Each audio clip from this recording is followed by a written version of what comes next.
ఆ సమయంలో ఎంతవరకు జ్ఞాపకం ఉంటుంది, ఎంతవరకు దాని గురించి ఆలోచిస్తాడు మనిషి. తనకు ఏది తలుపుకు రాదు, కానీ ఆ తలుపు అనేది వస్తే ఇప్పుడు రాముడు జీవితం అంతా రామునో శివునో కృష్ణనో పూజ చేసినాడు, ఆరాధించినాడు అని అనుకుందాం. ఒకవేళ రాముడు వచ్చినా కూడా, లేదా నామగారు వచ్చిన గురువు వచ్చినా కూడా, ఎవరు వచ్చినా కూడా చివరి సమయంలో మనకు మనిషి పోయేటప్పుడు క్షణం ఎంత వెంట్రుకవాసి సమయం, అంత ఎక్కువ టైం కూడా ఉండదు ఈ ఆత్మ వెళ్ళిపోవడానికి. ఆ టైంలో కనుక సద్గురు రూపము లేదా రాముని రూపము, కృష్ణుడు తను ఏ ఆరాధ్య దేవుని వస్తున్నాడో ఆ ఆరాధ్య దైవం తలకు వస్తే మంచి జన్మ వస్తుంది. మంచి వేరే మానవ జన్మనో లేకపోతే మనుషుల్లోనే మంచి ఉత్తమమైనటువంటి గత వస్తుంది. సగం సాధన చేసిపోయిన మనిషికి ఆ సాధన నుంచి కంటిన్యూ చేసే గురువు దొరుకుతాడు. సగం అనుకున్నాము, ఒకవేళ 10th క్లాస్ చదివిన పిల్లవాడు ఉన్నాడు, వాడికి తర్వాత 11th నేర్పించే సద్గురువు దొరుకుతాడు. అదేవిధంగా అంతర్ముఖంగా సాధన శాస్త్రదళ స్థానంలో చేసే సాధకునికి ఒకవేళ సాధన పూర్తి కాకముందే శరీరం వదిలిపెట్టిపోతే, ఆత్మ వెళ్ళిపోతే, ఆ తర్వాత మార్గం చూపించే సద్గురువు దొరుకుతాడు. ఎప్పుడు ఆ పిపాస మనసులో ఉన్నప్పుడు, తలుపు మనసులో ఉన్నప్పుడు.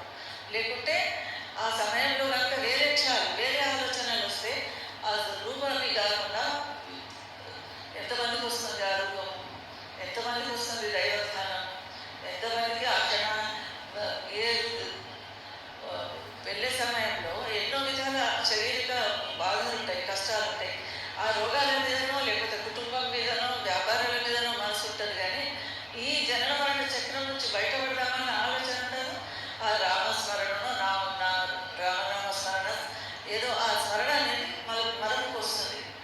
అందుకని చనిపోయే మనిషి దగ్గరికి వచ్చి అందరూ భజన చేస్తుంటారు, చెవులో రామ రామ రామ రామ రామ నామస్మరణ చేస్తుంటారు. ఎందుకు?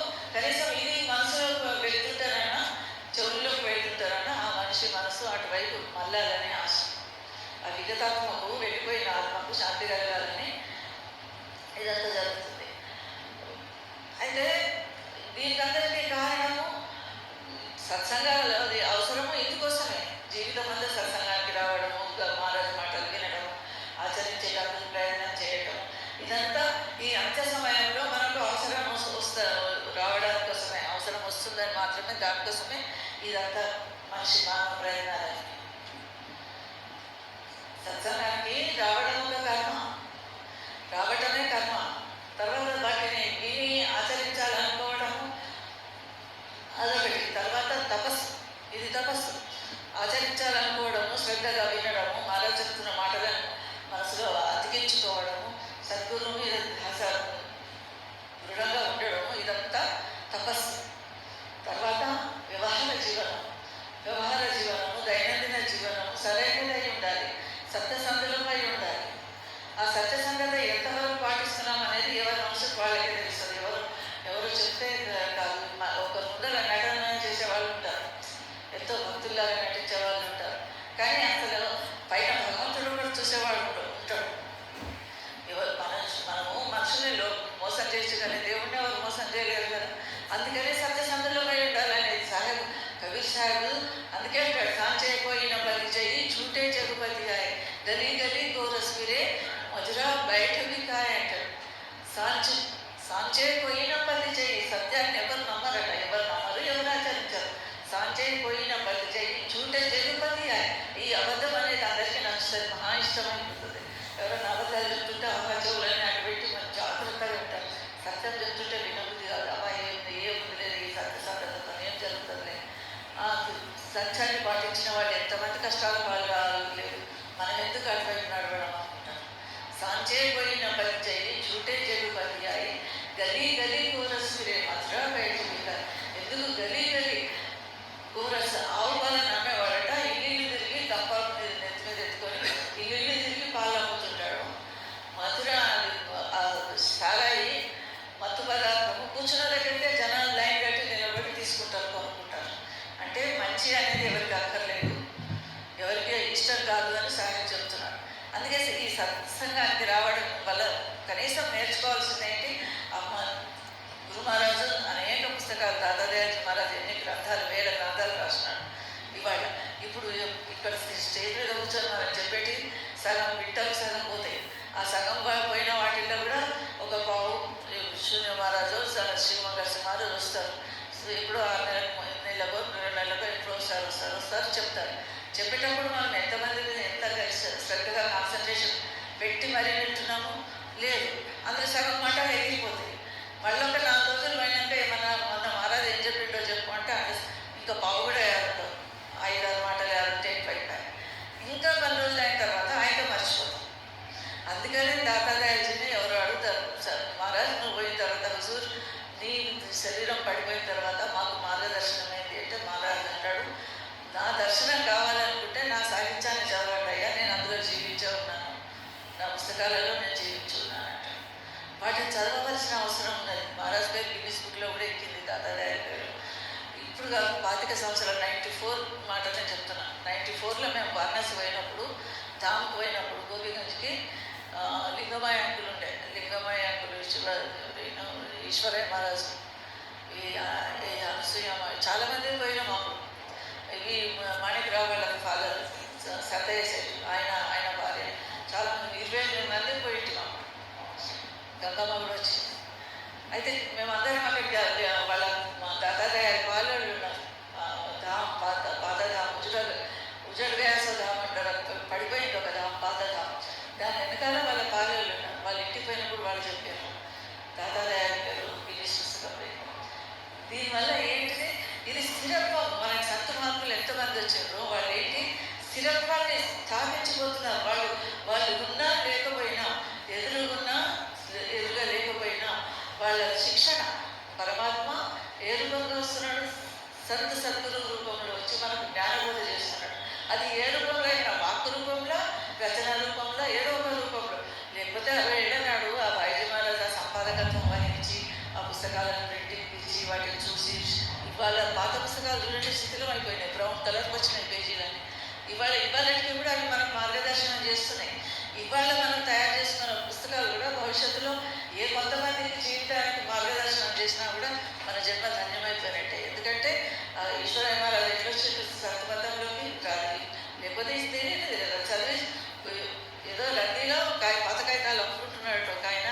అందులో మానవ మందిర్ దొరికిందని, పుషాపూర్ నుంచి వెలువడే మానవ మందిర్ దొరికితే అది ఈయన కొలిగ్ ఉండే, వేరే టీచర్ ఉండే, ఈశ్వరయ్య మహారాజు టీచర్ ఉండే.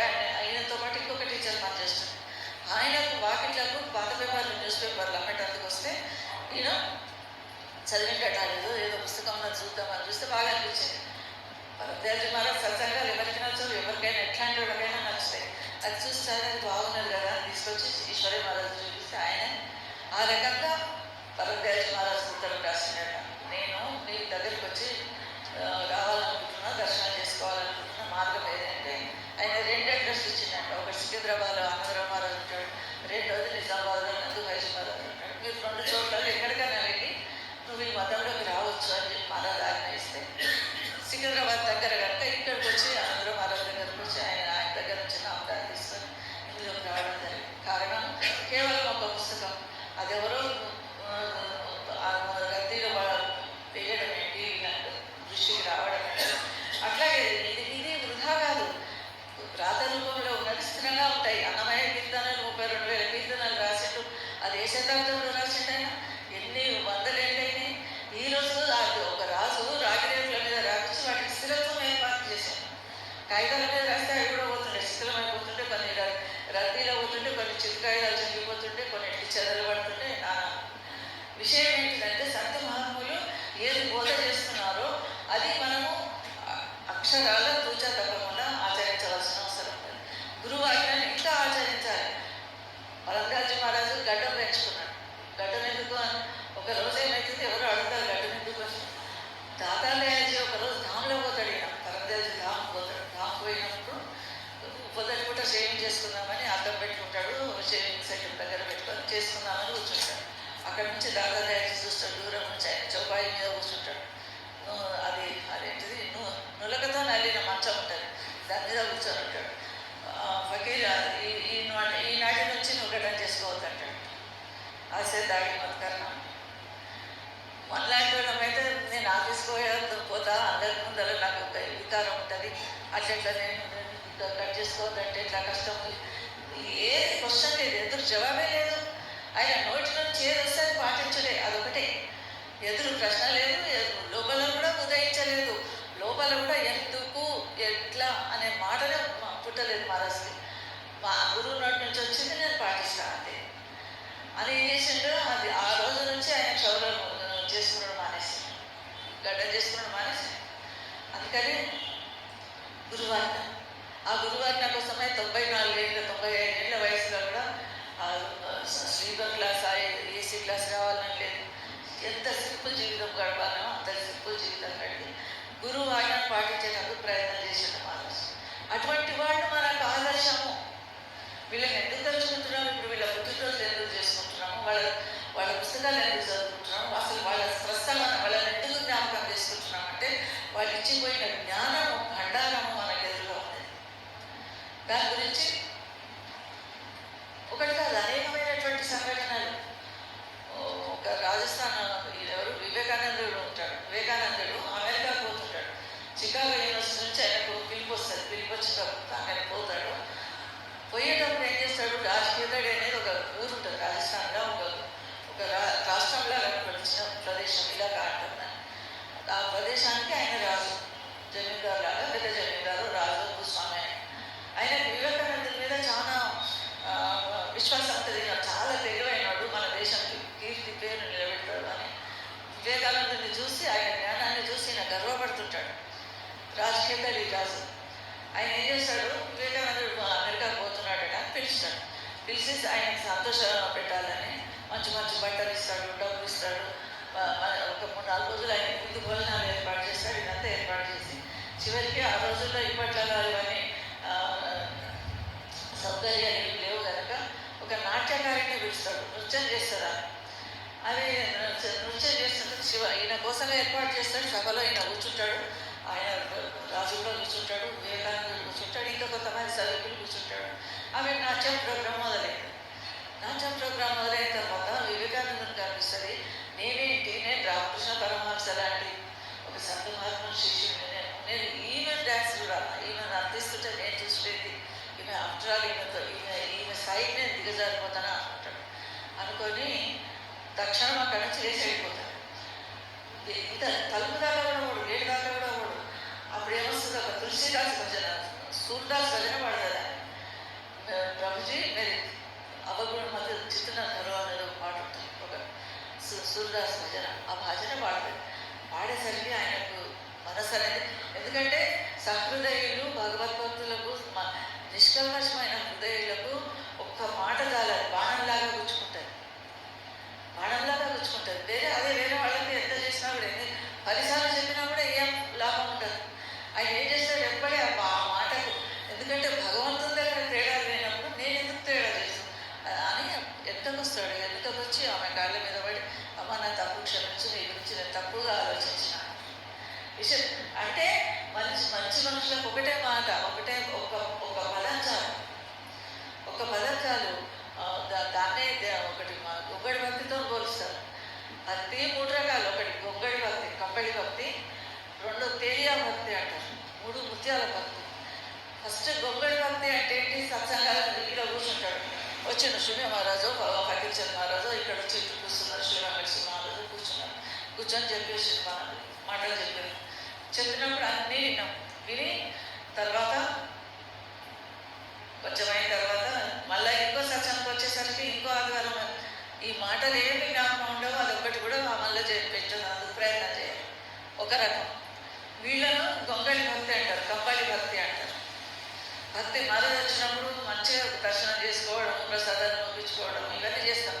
కానీ ఆయన చెప్పిన మాటలు ఎన్ని 100 మాటలు చెప్తాడు. సత్సంగం మహారాజు గంట సేపు చెప్పినట్టే, ఒక గంట టైం గడవాలంటే ఎన్ని మాటలు వస్తాయి, ఎన్ని రకాల చర్చలు వస్తాయి. వాటిల్లో ఒకటన్నది యాదున్నదా లేదు కనుక దాన్ని ఏమంటారు, కంబళి భక్తి అంటారు. గొంగళి ఉంటుంది, గొంగడో రగ్గో ఏదో ఉంటుంది. దానికి సూర్యుతో ఎన్నిసార్లు కూడా అదేంటి, అది అక్కడికి ఆ చిత్రం ఏర్పడదు, మళ్ళీ ముడుచుకుంటుంది, ఎప్పటిలాగా అవుతుంది గొంగళి. అది అటువంటి వాళ్ళని కంబళి భక్తి అంటారు. మహారాజు ఏం చెప్పినా కూడా మనం ఒంటికి పట్టకపోతే మైండ్కి పట్టినా మనం వాటిని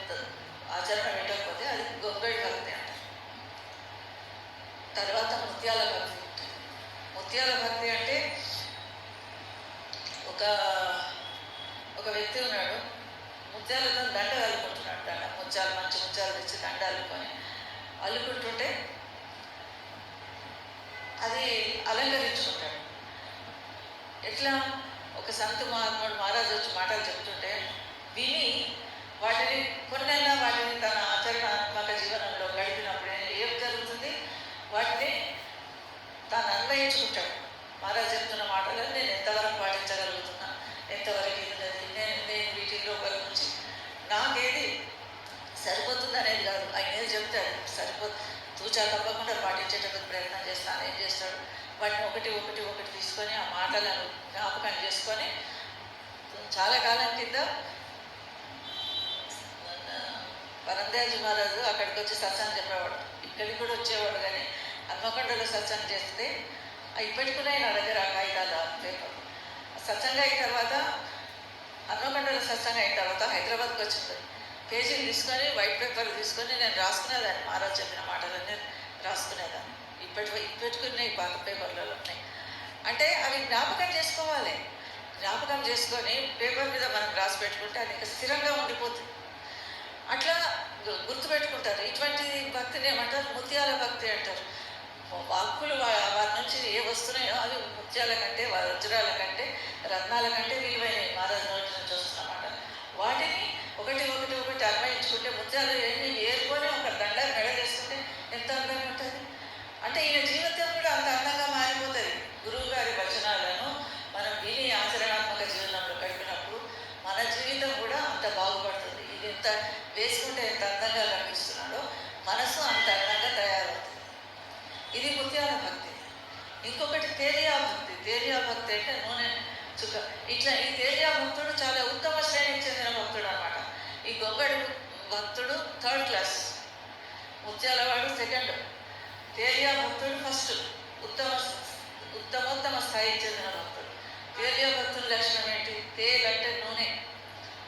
నూనె ఒక పాత్ర లోపల లేదంటే ఒక నది లోపల 2 నూనె చుక్కలు వేస్తే ఆ నూనె పైకి తేలుతుంది, కానీ నీళ్ళలో కలదు. ఈ తేలియా భక్తుడు కూడా అటువంటి వాడే.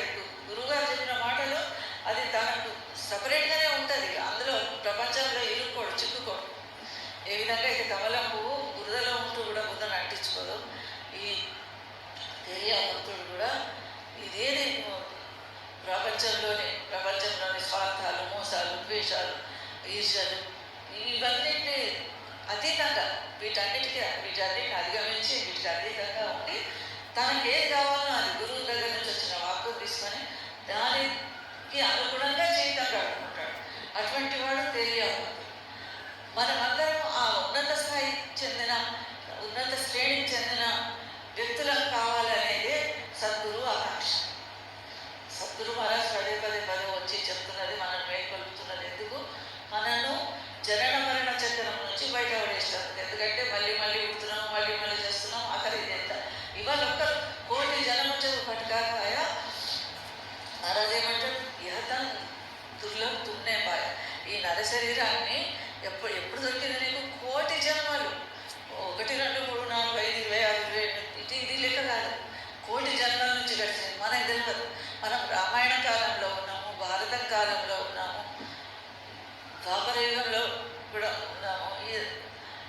అన్ని 4 యుగాలలో నుంచి మన జీవితాలు వస్తున్నాయి. పుడుతున్నాం చేస్తున్నాం. చివరికి ఇది ఎంతకాలం? ఇది కాల భగవానుని మాయా. కాల భగవానుని ఆధీనంలో ఉండి ఈయనకు జీవుడు దయాల లోకానికి చేరడము కాల భగవానికి ఇష్టం. ఇందులోనే మళ్ళీ అది కఠిన కాలు కరాలు మాయా జాలు బంధన మే పడే हम जीवन बल समृद्धिहीन सहत है दुख संकट बड़े अति कठिन కాలు కరాలు మాయ. అత్యంత కఠినమైనటువంటి జీవుడేంటి, అందులో పడి ఈ అత్యంత దుఃఖాన్ని అనుభవిస్తున్నాడు. हम जीवन बल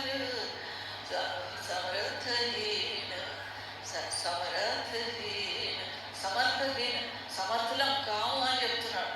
మేము జీవులము అసమర్థులం అని చెప్పడం.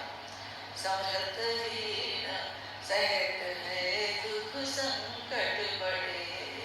అతి కష్టాలను, అతి దుఃఖాలను ఈ జీవుడు మనం అనుభవిస్తున్నాం. ఎందుకు కాలుభవాన్ని మాయ లోపల ఉండి మనల్ని పోనీయాడు, అటు పోనీయాడు, అటు ధ్యాస చేసుకొనియాడు. కూర్చొని మనసు ఎంతవరకు నిలబడుతుంది, ఎంతసేపు నిలబడుతుంది, ఎంతమందికి నిలబడుతున్నది? పెద్ద పెద్ద రాజులు మహారాజులు, చక్రవర్తులు, ఋషులు, తపస్సంపన్నులు, ఫకీర్చంద్ మహారాజు నామదాలు తీసుకున్నాక 1916 వరకు అసలు ఏం కాలేదు అంటాడు. అంతర్ముఖంగా ఏం దర్శనం కాలేదు అంటాడు. ఆయన ప్రేమానందరాయ మహారాజు ఎన్నిసార్లు చెప్పలేదు, నామదాలు తీసుకున్నాక ఎన్నో సంవత్సరాలకు, 27 సంవత్సరాలు 30 సంవత్సరాలకు ఆయనకు లోపల కులాయించిందట. ఫస్ట్ డే మహారాజు నామదానం ఇచ్చిన నాటి నుంచి లెక్క పడితే ఈయన ఏం చేస్తుంటే పోయి గోడకు నెత్తి కొట్టుకుంటుండే, అయ్యో ఇవాళ టైం వేస్ట్ అయిపోయి, ఇవాళ వేస్ట్ అయిపోయి, ఇవాళ నాకేం దొరకకపోయాయని అంటే గోడ కొట్టుకునేవాడట. చరణ్ వాడు సందర్భంలో చెప్తాడు. కానీ నాకేం ఇవాళ ఏం శబ్దం కులాయించలేదు, ప్రకాశ దర్శనం కాలేదని తల గోడకేసి కొట్టుకుంటే ఒడిసి వస్తున్నానంటే ఇక్కడ ఎంత ఒడిసి వస్తే తల్లి ఏమైనా ఏమైంది నెత్తెందుకు కొట్టుకున్నావు అని తల్లి అడిగితే ఇక ఏం చెప్పేవాడు. కానీ వాళ్ళ అమ్మ అడిగారంట. అట్లా అంటే అది ఎందుకు ఇట్లా ఎందుకు కొట్టుకున్నాడు పిచ్చివేశాను. ఒక తపన, గురువు నాకు ఒక మాట చెప్పాడు, దాన్ని నేను ఆచరించాలి అని అది ఆ తపన మన లోపల కరువైంది. ఇక లేదు నాకు అంతా దొరికింది, నేను అంతా దర్శనం చేసుకున్నాను అంటే అది నమ్మశక్యం కాని మాట. ఎందుకంటే ఒక స్త్రీ ఉంటుంది, కడుతో ఉంటుంది, ఆమె చెప్తుందా ఎవరెవరైతే వాళ్ళకి నేను కడుతున్నా, నేను గర్భవతిని, నాకు 6వ నెల, నాకు 3వ నెల, ఇవన్నీ చెప్తారా? చెప్పదు. ఆ మనిషిని చూస్తేనే అర్థమైపోతుంది. ఒక చూపుతోని, ఒక మాటతోని, వ్యవహారంతో ఎట్లా మనం ప్రవర్తిస్తున్నాం అనేది చూస్తే అర్థమైపోతుంది. ఎవరు ఏ స్థితిలో ఉన్నారనేది అర్థమైపోతుంది. చెప్పుకోనక్కర్లేదు, బాధ బట్టి చెప్పుకోనక్కర్లేదు, చూస్తే అర్థమైపోతుంది. ఇది జరగకూడదు. ఇది అహంభావపూరితమైనటువంటి ప్రవర్తనలు ఉండకూడదు. ఎప్పుడు ఉండవు. ఎందుకు ఉండవు అంటే ఈ ముఖ్యంగా గురు చరణాలకు శరణాగతులమైనప్పుడు, సంపూర్ణ శరణాగతులమైనప్పుడు ఇవన్నీ వదిలిపెట్టిపోతాయి. నేను, నాది, ఈ అహం అంతా వెళ్ళిపోతుంది. అప్పుడు మనసు ఎట్లయితే పసిపిల్లల మనసులాగా పవిత్రమైపోతుంది. అటువంటి పవిత్రమైన మనసే సద్గురువుకు ప్రియమైనది, సద్గురువుకు ఇష్టమైనది. దానినే సద్గురువుకు ఇవ్వడానికి, ఆయన తీసుకోవడానికి అర్హత సంపాదించుకుంటుంది. ముందు మనం అర్హత సంపాదించుకోవాలి. ఇంటర్మీడియట్లో పోవాలంటే ముందు 10th క్లాస్ సర్టిఫికేట్ ఉండాలి మన దగ్గర. అది లేకుండా పోతానంటే ఎవరు అడ్మిషన్ ఇవ్వరు. అదేవిధంగా ముందు ఈ హృదయం పవిత్రం కావాలి. పవిత్ర హృదయమే అక్కడ శరణాగతం పొందడానికి, శరణాగతి పొందడానికి లేదా ఆయన మనం చేర్చుకోవడానికి అర్హత సర్టిఫికేట్. అది లేకుండా పోతే ఏ పాఠశాలలో కూడా అడ్మిషన్ దొరకదు. దానికోసమే ప్రయత్నం చేయాలనేది మరో పదే చెప్తుంటాడు. ఎందుకంటే ఇది ఎవరికి వాళ్ళే చేయవలసింది, మనంతకు ఇంకొకళ్ళు ఎవరో చేస్తారని కాదు. అక్కడ ఉంటుంది బృందావనంలో ఒక పెద్ద హాల్ ఉంటుంది. అక్కడ అందరూ ఇప్పుడు ఒంటరి మహిళలు ఉంటారు, ఇప్పుడు రోజు గడవని వాళ్ళు ఉంటారు, పిల్లలు ఇంట్లో నుంచి తరిమేస్తే ఇంకెక్కడ దిగులేక అక్కడికి వచ్చి ఉంటారు, చాలామంది ఉన్నారు. వాళ్ళు ఏం చేస్తారు, ఒక సావుకారు వస్తాడు, ఆయనే తన పేరు మీద పూజ చేయమంటాడు. తన పేరు మీద పూజ భజన చేయండి, జపమాలలు ఇస్తాడు, జపం చేయాలి. వాళ్ళకి ఆయన ఏమి ఇస్తాడు, కూలి ఒక పాసేరు పంపిస్తాడు, 1/2 కిలో పిండి ఇస్తాడు, ఏదో కొంచెం నెయ్యి ఇస్తాడు. ఇచ్చేసి వాళ్ళు ఈ పప్పు నెయ్యి ఇచ్చినందుకు కూలీగా వాళ్ళు ఏం చేయాలి, ఈయన కోసం వాళ్ళు అది చేస్తుంటారు. నామజపం చేస్తారో, భజన చేస్తారో, లేదా అది జపమాల ఇప్పుడు ఇవన్నీ చేయాలి. ఆయన ఏమనుకుంటాడు, తను అక్కడ ఎక్కడో కూర్చుంటాడు. తనందుకు వీళ్ళందరూ ఇంతమంది 20 మంది మహిళలు, 30 మంది మహిళలు తన శుభం కలగాలని జపమాల తిరుగుతున్నాడు అనుకొని వాళ్ళని నేను పోషిస్తున్నా కదా అనుకుంటాడు. కానీ వాళ్ళు ఏదైతే మనస్ఫూర్తిగా చేస్తున్నారా లేదు. ఆ 1/4 కిలో పప్పు కోసము, 1/2 కిలో పిండి కోసము, చెటాకు నెయ్యి కోసం వాళ్ళు ఏదో చేస్తున్నట్టు మా ఎక్కడో ఉంటుంది, మొక్కలు ఆడిస్తాను తింటా ఉంటారు. అటువంటి పుణ్యం పనిచేస్తుందా? ఎవరి కాకలైతే వాళ్ళే అన్నం తినాలి, ఎవరి సాధన వాళ్ళే చేసుకోవాలి. మనందుకు ఇంకొకళ్ళు చెయ్యరు. మనం చేస్తున్న కర్మకు బాధ్యులు మనమే. ఇవాళ మనం మంచి అనుభవిస్తున్నా, చెడు అనుభవిస్తున్నా, శ్రీమంతం అనుభవిస్తున్నా, బీదరికం అనుభవిస్తున్నా, లోగడ మనం చేసిన కర్మ ఫలితమే ఇవాళ అనుభవిస్తున్నాం. సంచిత కర్మ ఫలితం ఇప్పుడు అనుభవిస్తున్నాం. కొంచెం సంచిత కర్మ కటాయించుకోవచ్చు గురువుదయ వలన. ఎప్పుడు మనం సంపూర్ణ శరణాగతులమై ముందుగా మనం సేవ చేసి నిస్వార్థంగా సేవ చేస్తే గురువు దయ వలన కొంచెం సంచిత కర్మ కటాయించుకోవచ్చు, తగ్గిపోవచ్చు. కానీ ప్రారంభ కర్మలు మాత్రం ఎవరి వాళ్ళే అనుభవించాలి. అది గీతాకాలం అన్నట్లు జ్ఞానాతీతంత కర్మ తమం పండితం జ్ఞాన దీని లోపల అగ్ని లోపల కొన్ని కర్మలు దగ్ధమైపోతాయి, జ్వలించిపోతాయి, కాలిపోతాయి. కానీ ఈ ఈ ప్రారంభ కర్మలు మటుకు ఎక్కడ సంస్కృత కర్మలు అంటే పాత జన్మలే, పూర్వజన్మల నుంచి ఎప్పటి నుంచో, ఒక జన్మ కాకపోయాయి, ఎప్పటి నుంచో అవి పూర్తిగా అనుభవించకముందే శరీరం పడిపోయింది. కానీ వాటిని అనుభవించవలసిన బాధ్యత ఈ ఆత్మకు ఉన్నది. ఆత్మ ఒకటి ఉంటుందా? ఉండదు. దానికి ఒక శరీరం అనేది కావాలి. ఆత్మకు రోడ్డు ఇవి పోయింది, కొన్ని ఆత్మలు మీదకి వెళ్ళిపోయింది, పోగానే మీద ఆ స్వర్గానికి పోతాయా నరకానికి పోతాయా, ఇంకా ఆయుష్ ఒక 100 ఏళ్ళు ఉన్నది అనుకుందాం ఆయుర్దాయం. మిగిలిన సమయం ఏంటి అక్కడ త్రిశంకు స్వర్గం లోపల వేలాడుతుంటాయి. అక్కడ నరకానికి పోవు, ఇటు స్వర్గానికి పోవు. పిల్లలు వాళ్ళ సంతానము అందించే ఈ పితృకర్మల వల్ల, బిడ్డ ప్రధానాల వల్ల కూడా పోతాయండి. వాటికి కొంత ఉపశమనం కలుగుతుంది. ఈ ఆత్మకి ఏం కావాలి? ఆత్మలు ఎవరైనా మంచి శరీరం దొరికితే బాగుంటూ పోదాము, ఆ శరీరంలో పోస్తే కనీసం ధ్యానం సాధన చేసుకోవచ్చు కదా అని శరీరం దొరకాలని ఆత్మ ఎదురు చూస్తుంది. ఆత్మ బయట నుంచి కూడా శరీరం కూడా ఎంతో యుద్ధం చేస్తుందట. అంటే దీనికి పోగుది కాదు, బయటికి వెళ్ళిపోయడానికి ఎంతో ప్రయత్నం మీద పోతుంది. అందుకని ఆత్మకు భగవంతుడు బ్రహ్మదేవుడు ఏం చేస్తున్నాడు? ఈ ఆత్మ ఉండేటందుకు ఈ శరీరాన్ని ఇస్తున్నాడు. ఆత్మ ఉండేటందుకు శరీరాన్ని ఇస్తున్నాడు. మనం ఉండేటందుకు ఒక రూమ్ రెంట్ తీసుకుంటాం, ఒక ఇల్లు కిరాయికి తీసుకుంటాం. మనం ఉండేటందుకు ఇల్లు కావాలి, కానీ ఇంటి కోసం మనం లేవు.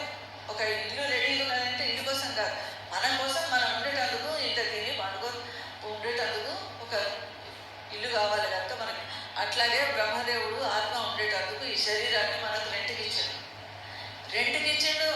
మనం రెంట్ కడుతున్నామా? కడతలేము. 100 ఏళ్ల పాటు ఈ శరీరం మనని రెంట్కి ఇస్తే ఇందులో ఆత్మ నివసిస్తూ ఉన్నది. దీనికి మనం రెంట్ కట్టలేము. అంతటి దయామయుడు బ్రహ్మ. కానీ మనం చేయవలసింది ఏంటి? వచ్చింది ఈ ఆత్మ శరీరాన్ని ఎందుకు కోరుకున్నది? ప్రపంచంలో పుట్టిన తర్వాత శిష్యుడు అదే అనుకుంటాడట. పైనుంచి వచ్చినప్పుడు దేవాలయం నేను భూలోకానికి పోతున్నా, నేను నిన్ను మరవకుండా ఉండేటందుకు నన్ను అనుగ్రహించు, మరవకుంటుంది కాక నేను అని దేవుని వరం కోరుకొని పసిబిడ్డ జన్మిస్తాడు. ఎప్పుడు వాళ్ళకి కన్ను విప్పి కొంచెం లోకాన్ని అడిగి చూసేసరికి మెల్లమెల్లగా స్వార్థం అనేది ఏర్పడుతుంది. ఇక్కడి నుంచి వచ్చినామో అది మర్చిపోతాం, ఏ ఇంటికి పోవలసినదో అది మర్చిపోతాం, దేని ఛాస ఎవరిని సర్వదన జ్ఞాపకం తలుచుకోవాలో అది మర్చిపోయి ఈ మాయాజాలంలో పడి ఇది నాది, అది నాది, అది నాది, నాది నాది, ఈ ఏది రాదు వెళ్ళేది రాదు. సికందర్ జब गया दुनिया से दोनों हाथ खाली थे. ఖాళీ చేతులతో వచ్చినాం, ఖాళీ చేతులతో ఏది అంటారా, ఏది మనతో పాటు తీసుకుపోం. ఆ విషయం గుర్తుపడి అందరికీ తెలిసే విషయం, ఏది అంట తీసుకురాలి తీసుకుపోం. ఖాళీ చేతులతో వచ్చినాం, ఖాళీ చేతులతో అందరికీ తెలుసు. కానీ అది మరుపు కాలమే మాయ. ఈ మాయనే మరుపు వచ్చేలాగా చేస్తుంది. దానికోసం దాన్ని జయించేటప్పుడు ప్రయత్నం చేద్దాము. తర్వాత ఆయన కృష్ణకాంత